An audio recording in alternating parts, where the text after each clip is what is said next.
Hello guys and welcome. Something that I want to talk about, something that um, has been on my mind since last week. I went picking up my son from school. When I got to the entrance, there were these young kids from school, from a public school, and each and every one of them took their time to say hello to me before going away. Like, they were in groups, everyone said good morning, good afternoon, and they make sure that I responded to each and every one of them, and then they went their way, and that was how they were greeting everyone. And I think what I took from it was the fact that when we were young, I went to a public school. We call it Saito, right? I went to Saito, and the fact is, when you see people, it's more like it's ingrained in you. When you see people, you say hello to them. It is your job to say hello to grown-ups when you meet them on the way.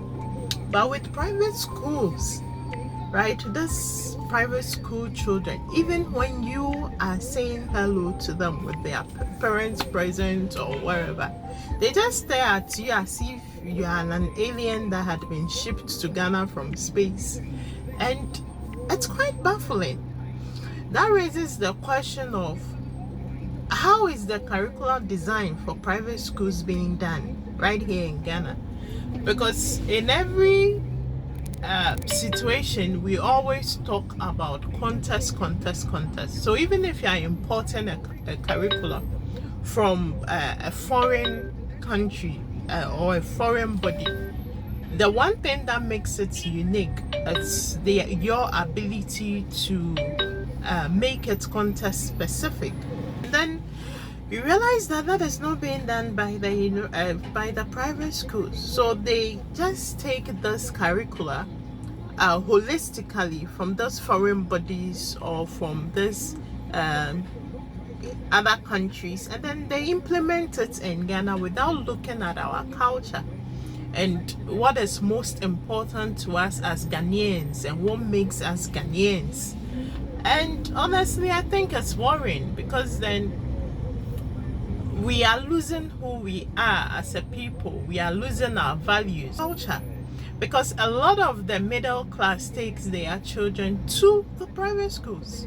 A lot of the middle class, the so-called middle class in Ghana, take their children to the private school, and that's a huge number, right?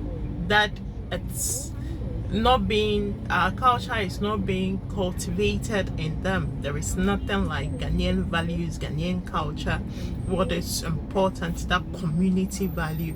When I look at what students learn, what my son is supposed to be doing even this semester, and there is community engagement and all this, how to relate with people. But I think there is a problem with its practicality.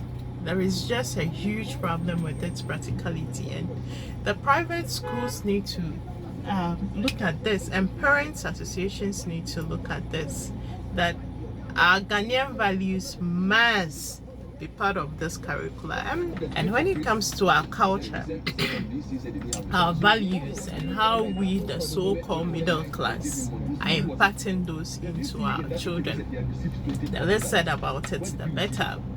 Some of us tend to have this colonial mindset that is there to enforce what is foreign to us, is there to enforce how the white man lives and what the white man's values and systems are, what the white man's culture is. And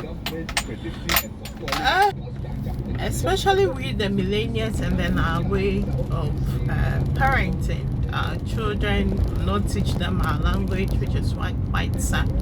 And then our way of life, we basically keep them from our hometowns. We feed them foreign food. We'll talk about those things. It's quite sad, our approach to raising the next generation of Ghanaians, the next generation of Africans, you know.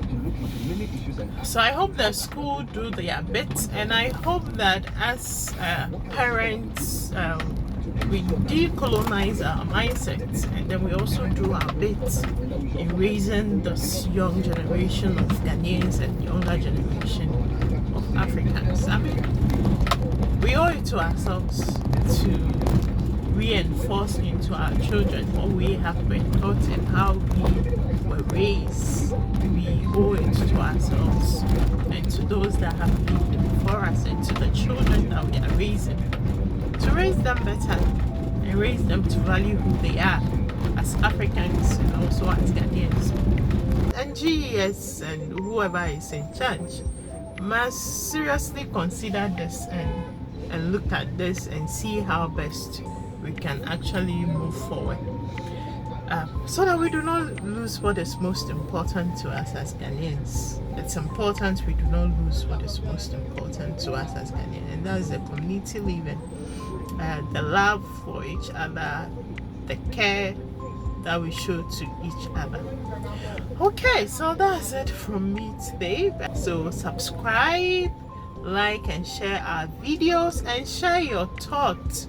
What do you think? What is happening to the Ghanaian values, our values, the care for each other, the love that we used to show each other, especially when we were back in our villages? All right, see you in the next one. Bye.